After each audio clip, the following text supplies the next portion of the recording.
우리가 하는 짓이 똑같다. 왜 하나님께서 우리에게 대답할 말을 지혜로 깨닫지 못하게 하시죠? 하나님께서 우리에게 은혜를 주셨는데 우리가 뭐 하지 않는 거예요? 노력하지 않는 거예요. 제가 여러분 큐티할 때 완전한 문장으로 만드세요. 문장으로 쓰셔야 됩니다. 왜 그렇게 하는지 아세요? 지금은 쓸 때는 이해하는 것 같아요. 그래서 단문으로 써요. 믿음, 은혜. 근데 이렇게 자꾸 하다 보면 이걸 조리 있게 말할 때 안 되는 거예요. 제가 지난번에 큐티한 걸 창세기 12장 하면서 읽어드렸잖아요. 제가 그거 다 알아요. 근데 왜 그렇게 다 쓰지요? 다 쓰고 저는 한번 읽어봐요. 제가 쓴 거 읽어보면 뭐가 빠졌는지 어디가 잘못됐는지 알겠지요. 그러면서 문장이 다듬어지고 그 문장이 다듬어지는 과정에서 말하는 방법이 훈련되는 거예요. 달라져 가는 거예요. 그게 안 되면 도대체 무슨 말을 하는 건지, 주어가 뭔지, 목적어가 뭔지, 뭘 강조하는 건지 말하는 나도 모르고 듣는 사람은 더 모르고 이런 일이 생긴다고요. 막 생각이 나서 글을 막 쓸 때는 손가락이 생각을 따라가지 못하니까 다 쳐놓고 나는데 읽어보면 내가 원했던 문장이 아닌 거예요. 우리 이런 훈련이 안 되면 말해놓고 나서 내가 말하려고 했던 말이 아닌 거예요. 그런 경험 있으시죠? 문장은 다시 쓰면 되는데 말은 어떻게 못하잖아요. 그러니까 평소에 훈련을 해야 되는 거예요. 그런 사태가 안 생기도록 기껏 다 얘기해놓고 나중에 문제가 생기면 뭐라고 해요? 내가 말했던 건 그런 뜻이 아니야 라고 아무리 우겨봐야 듣는 사람에겐 이미 상처가 됐고 이미 사태는 걷잡을 수가 없게 된 거예요. 훈련을 해야 돼요. 쓰고 읽는 훈련을 해야 돼요. 특별히 말로 사람을 세우고 말로 사람을 가르치는 일을 하는 사람은 자신의 말에 무게가 있어야 되고 권위가 있어야 돼요. 아무 의미 없는 얘기 하면 안 돼요. 아마 꼭 그렇다는 건 아니지만 이런 얘기 하지 말아야 돼요. 꼭 그렇지 않은 얘기를 왜 합니까? 아, 내가 너한테 하는 얘기인데 이거 하지 말아야 돼요. 듣는 사람은 뭐 말하는 사람은 내가 너한테만 얘기했어라고 하는데 그게 나한테만 한 얘기인지 모든 사람한테 그렇게 얘기했는지 어떻게 합니까? 이해되셨어요? 그 얘기할 때 이 얘기가 모든 사람이 알면 안 될 것 같은 얘기는 아예 하지 말아야 돼요. 그런 훈련이 안 되는 겁니다. 우리 살아봐서 알잖아요. 집사님만 알고 있어. 이게 집사님만 알고 있게 되든가요? 내가 너한테만 한 얘기가 다른 데 가서는 이런 얘기 안 해. 진짜 그런가요? 그렇지 않잖아요. 정말 내가 그 사람을 신뢰하고 내가 정말 뭐 이런 거 아니면 그래서 성경은 결론에서 성도의 삶에 대한 결론 부분에서 뭐라고 얘기해요? 말 잘하라는 거예요. 이게 결론이 이상하잖아요. 말 잘하래요. 너희의 말을 어떻게 항상 어디에 두고 은혜 안에 두고 어떻게 하래요? 소금으로 맛을 냄같이 하라. 그리하면 각 사람에게 마땅히 대답할 것은 아니다. 너무 웃기잖아요. 골로새서 전체 결론이요. 4장 6절 뭐예요? 말이에요. 말 잘해라. 조심해가라. 말 잘해라. 말 잘하는 사람이 되라. 하늘에 소망을 둔 사람은 어떤 사람이다? 되게 웃기잖아. 우리 생각하고 너무 다르잖아. 말 잘하네. 하늘에 소망을 둔 사람은 말이 소금으로 맛을 내보지. 그러니까 이제 소금을 한 봉지 가져간다 말하면서 그렇게 하래. 그러면 하나님께서 각 사람에게 무슨 말을 해야 될지를 알려주는. 그럼 얼마나 그 사람의 영향력이 있겠어요. 이 사람에게도 적용성이 있는 말, 저 사람에게도 적용성이 있는 말. 너무 웃기는 게 제가 골로새 옛날 읽으면서 얘가 끝이에요. 7절부터는 뭐예요? 인사야. 아니 왜 이렇게 끝나지? 그죠? 분명히 3장 5절부터가 구원받은 성도에 마땅한 삶, 우리가 그리스도를 위해서 어떠한 삶을 살아야 될까를 이야기하고 있는데 그 끝이 뭐 해라? 말 잘하는 사람인 거예요. 근데 이게 이해가 되는 거예요. 왜? 전도 뭘로 해요? 말로 해요. 사람을 가르치는 거 뭘로 해요? 말로 해요. 사람을 훈련하는 거 말로 해요. 사람을 낙심시키는 것도 말로 해요. 사람을 상처내는 것도 말로 해요. 사람을 망하게 하는 것도 말이에요. 그러니 구원받은 성도는 뭐가 달라야 돼요? 말이 달라야 돼요. 그래서 얘가 결론이 놀랍다. 구원받은 성도는, 하늘의 소망을 둔 성도는, 하늘의 소망을 두고 살아가는 성도는 뭐가 달라야 된다? 말이 달라야 된다. 그 말이 모든 사람에게 적용성을 갖다. 소금으로 음식에 맛을 낸 것처럼. 이게 무슨 얘기냐면 부족하면 싱겁고 과하면 짠 것처럼, 부족하면 사람을 세우지 못하고 과하면 사람을 실족시킬 수도 있는 게 말이에요. 이런 명언을 하는데 감동도 아니에요. 어떤 말? 적당한 말. 아, 간이 딱 맞아. 음식 잘하는 사람의 특징이 뭐예요? 간을 잘 맞춰. 간을 꺼내서 맞춰봐. 간을 맞춰봐. 이런 개그를 하지 말아야 이런 개그를 하지 말라고 계속 경고를 받는데 그래도 하고 싶어요 자꾸. 아, 개그 욕심이 있어서 간을 잘 맞춰봐. 굉장히 중요한 거예요. 결론이에요 얘가. 그리고 8절부터는 인사지요. 근데 인사를 왜 그렇게 길게 쓰죠? 바울은? 아니에요. 어우 18절까지, 응? 7절부터 18절까지가 인사예요. 왜 이렇게 긴 인사를 썼지요? 너희만 고난당하는 게 아니다. 복음을 위해 이렇게 고난당하는 사람이 많고 신실한 사람이 많다. 그러니 낙심하지 마라. 그 이야기를 이렇게 하는 거예요. 두기고가 내 사정을 다 너희에게 알려줄 거야. 그는 사랑받는 형제요 신실한 일꾼이요 주 안에서 함께 종된 자입니다. 우리가 이걸 읽으면서 그런 생각해야죠. 누군가 나에 대해서 이렇게 평가하고 있다.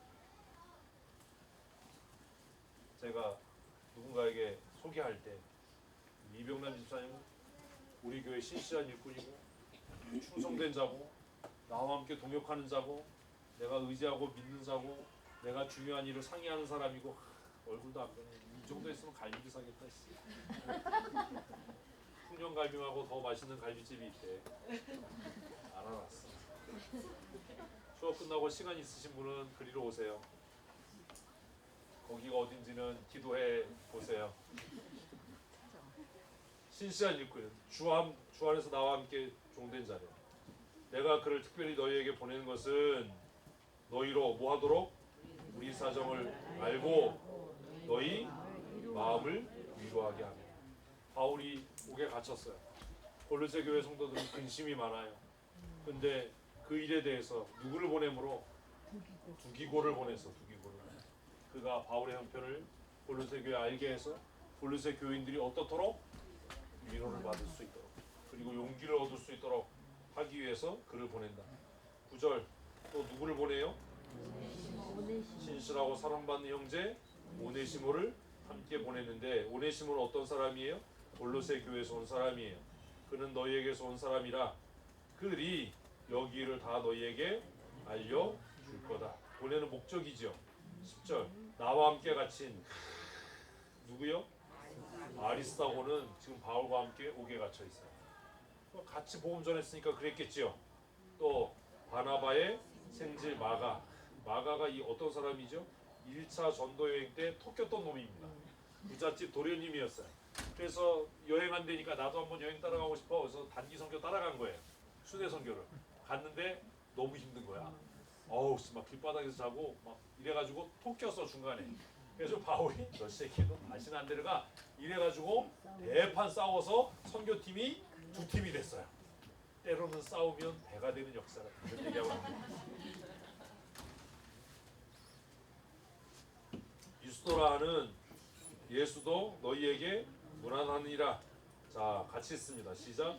그들은 플레파이 이들만은 하나님의 나라를 위하여 함께 역사하는 자들이니 이런 자들이 나의 위로가 되고. 자, 그러면 11절 보면 바울 사도의 사역을 힘들게 했던 사람들이 누구예요? 할레파 사람들이에요. 할레파, 아까 얘기했잖아요.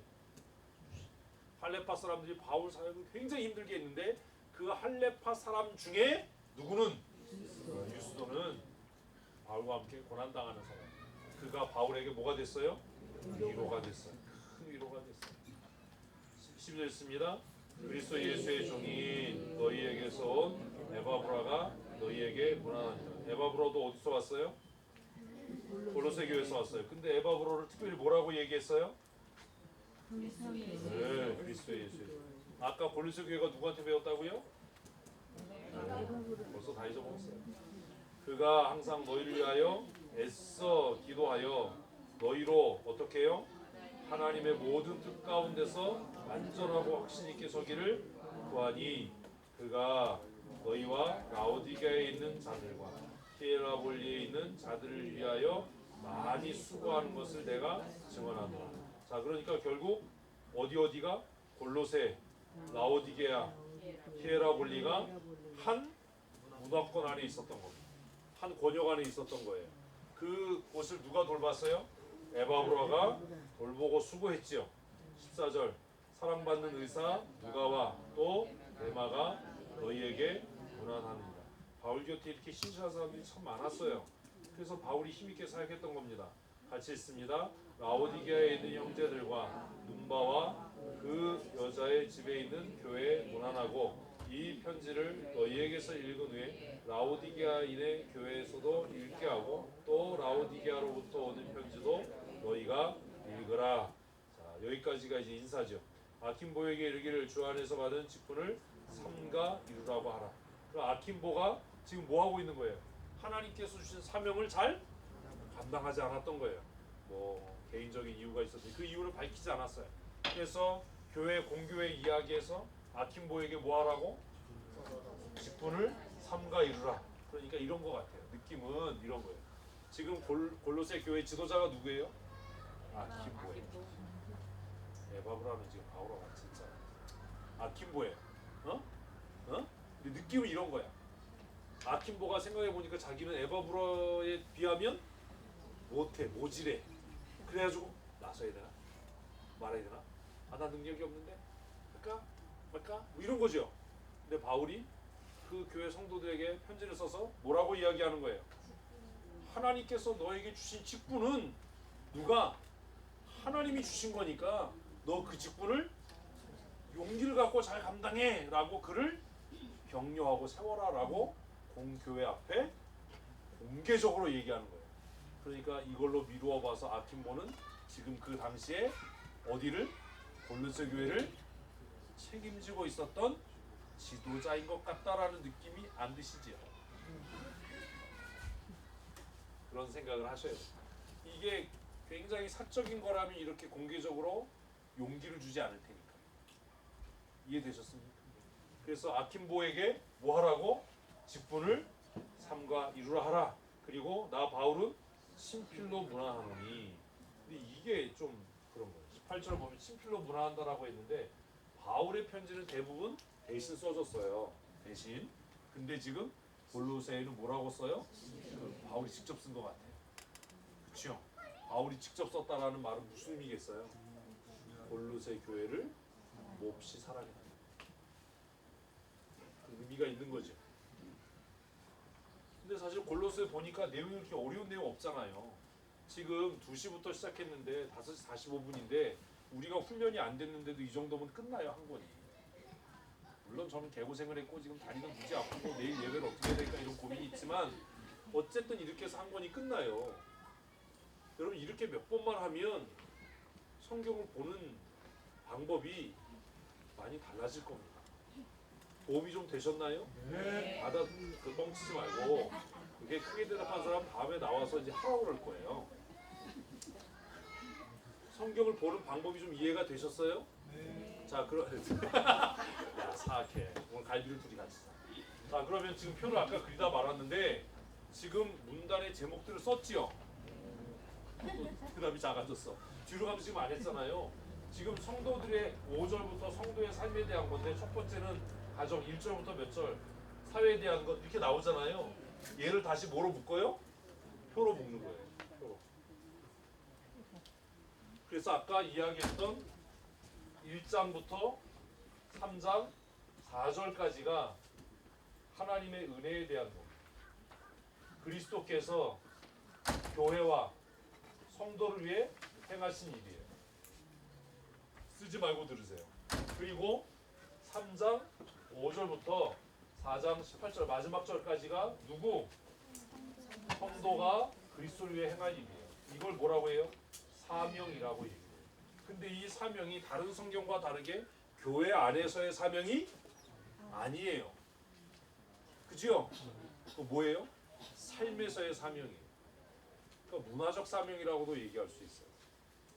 골로새 교회가 처한 상황에서 그 시대적인 사명을 교회와 성도가 어떻게 감당해야 될까라고 하는 것을 바울이 쓰고 있는 겁니다. 그래서 일반은총 영역에서 어떻게 보면 기독교 윤리라고 할 수 있는 것이 골로새의 적용 부분입니다. 기독교 윤리. 성도는 어떻게 살아야 되냐? 성도는 어떻게 살아야 되냐? 그러면 그 당시에 성도가 아닌 여자들은 어떻게 했다는 거예요? 남편에게 순종하지 않았어요. 이미 여권이라고 하는 것들이 성장해 가면서 너만 사람이냐 나도 사람이지 뭐 이런 여자들이 그 사회 안에 적지 않게 있었던 거예요.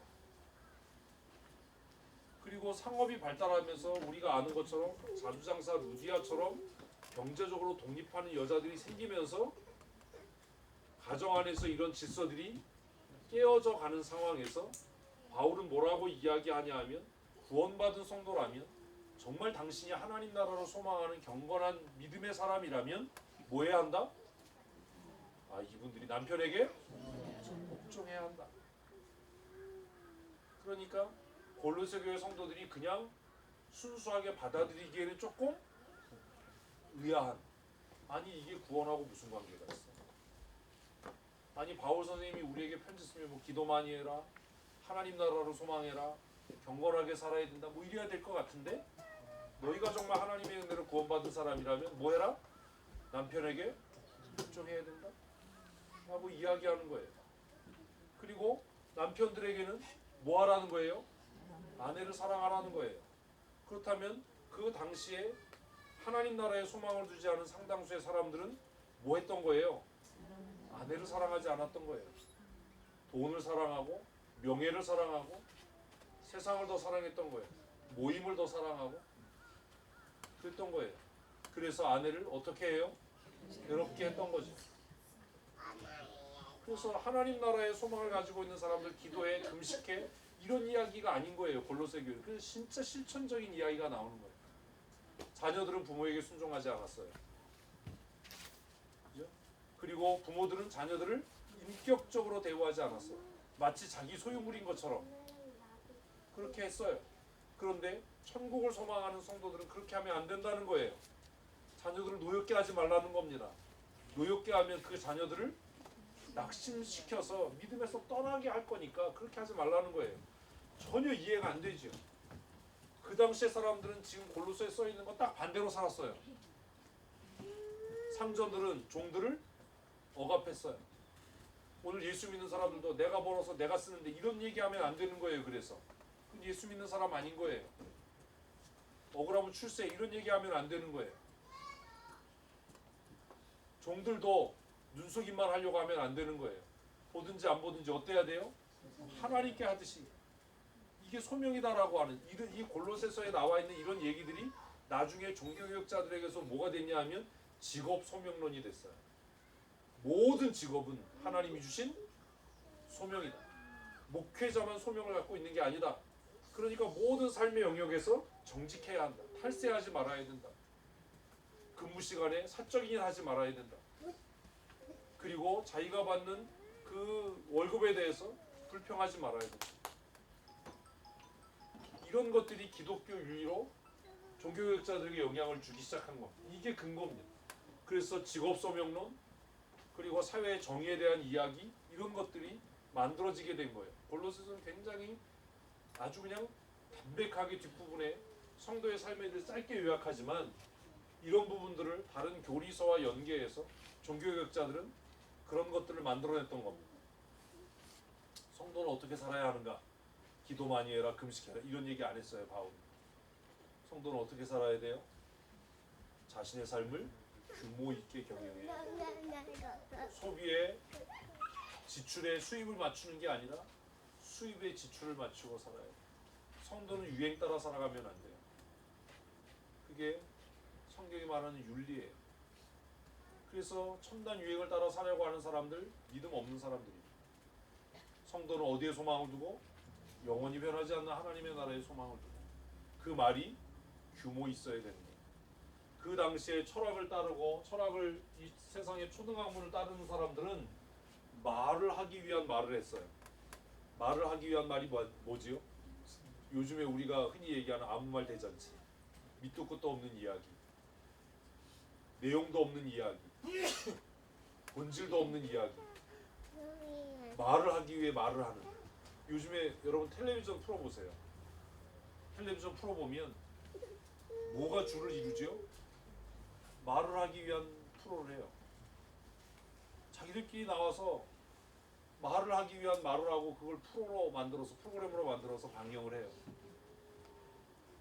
아무 내용도 없어요. 뭐 어떤 특정한 프로그램을 얘기하기는 좀 그렇지만 지금 나오는 프로그램들이 다 그래요. 도대체 저걸 왜 하는 거야? 저 말의 의미가 뭐냐? 아무 말 대잔치 하는 거예요. 그 자기들끼리 웃어요. 그게 프로그램이고 그게 돈을 벌어요. 예수 믿는 사람도 그러고 싶은 거예요. 근데 성경은 뭐라고 얘기해요? 너희 말을 소금으로 맛을 낸 것 같이 해. 그러면 하나님이 모든 사람에게 무슨 대답을 해야 될지 알게 하신다. 골로새서는 그래서 적용 부분이 굉장히 강력한 책입니다. 너무 우리가 볼 때 빈약하게 써놓은 것 같아서 이걸 뭘로 적용해야 되나 이렇게 고민하지만 사실 실질적이고 구체적인 적용을 담고 있는 게 골로새서입니다. 이게 두 부분으로 나눠진다라고 얘기했어요. 뒷부분에 성도의 삶의 모습을 기록하고 있는 부분들을 한번 고민하십시오. 그리고 골로새서 전체 결론은 4장 6절이었어요. 4장 6절. 아까 얘기했잖아요. 뭐? 너희 말이 어때야 된다? 소금으로 맛을 낸 것 같이 해야 된다. 아, 어떻게 얘가 결론이지? 성도의 삶의 결론이 어떻게 뭐가 완성이에요?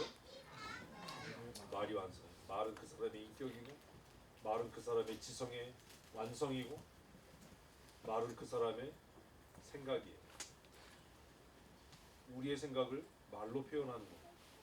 그의 인격이 말에서 드러나는 것. 그의 신실함이 말을 통해 나타나는 것. 그래서 바울은 구원받은 성도는 예수 믿지 않는 사람들과 뭐가 말이라고 해요. 그 기도하시고 훈련하셔야 돼요. 큐티하는 게 왜 중요하냐? 큐티할 때 제가 문장을 만드십시오. 아까 얘기했지만 문장을 완벽하게 만드십시오. 길게 쓰십시오. 그리고 그걸 점진적으로 줄여가십시오라고 하는 얘기를 하는 이유가 뭐냐면 글로 써보면 뭐가 다듬어져요? 말이 다듬어져요. 글로 써보면 글 쓰는 훈련을 계속 하셔야 됩니다. 글쓰기 훈련이 돼요. 근데 글쓰기 훈련 제일 좋은 게 큐티예요. 질문하고 답을 하고 단답형으로 하지 마십시오. 문장을 만드십시오. 그리고 썼으면 한번 읽어보셔야 돼요. 반드시. 그러면 내가 더 성숙하고 신실한 하나님의 사람으로 자라가는 것을 느끼게 될 거예요. 제가 이건 제 삶을 통해서 보증합니다. 제가 큐티하면서 생각이나 말이 많이 자랐거든요.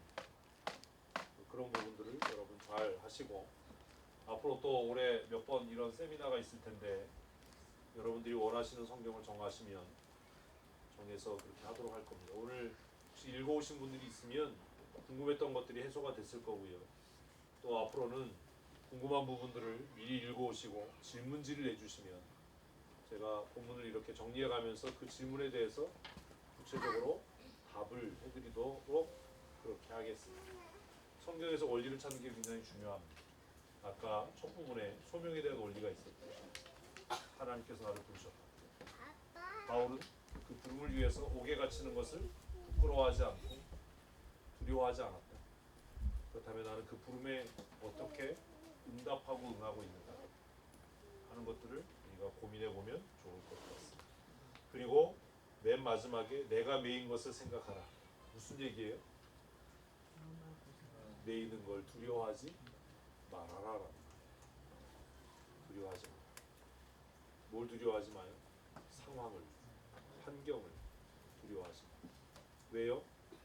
매임을 받아 평장이 이슬로 사라진다 하더라도 하나님은 나의 매임을 통해 하나님의 나라를 완성해 가실 테니 인생의 성공은 무병장수하고 번영하고 형통한 것이 인생의 성공이 아니라 내 인생을 통해서 하나님의 뜻이 이루어져 가는 것.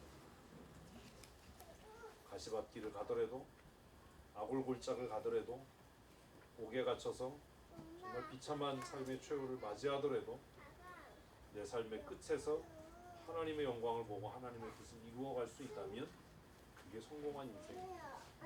그게 지난주에 스데반인 거예요. 그 인생의 끝자락에서 돌에 맞아 죽는 비참한 죽음을 죽었지만 그는 그 죽음의 순간에 하나님의 영광을 보았어요. 근데 스데반이 본 영광은 충격적이잖아요. 예수님이 얼마나 급했으면 보좌에서 일어서셨겠습니까? 인자가 보좌 우편에 서신 것을 보라. 마음이 안 떨리세요? 그 성경 읽는데 막 심장이 벌렁거리지 않으세요? 하나님께서 스데반의 죽음을 얼마나 귀하게 모셨으면 예수님께서 그 보좌 우편에서 일어서셨는가. 스데반은 그 죽음의 순간에 얼마나 황홀했겠습니까? 예수님께서 보좌 우편에 앉아 계실 수가 없어서 일어서신 것을 보면서 자신의 삶의 끝을 맞이하는 스데반은 얼마나 행복한 사람이었겠습니까? 말씀을 통해서 위로를 받으시고 말씀을 통해서 우리가 어떻게 살아가야 할까 하는 길들을 찾을 수 있었으면 좋겠습니다. 4시간, 6시 같은데 4시간을 우리가 말씀을 살펴보았습니다. 잊지 마시고 짧은 지식을 얻는 것이 아니라 이 과정을 중요하게 여기고 성경을 읽는 방법들을 배워가는 시간들이 되셨으면 좋겠습니다. 우리 옆에 분들에게 긴 시간 수고하셨는데 인사하시겠습니다. 수고하셨습니다.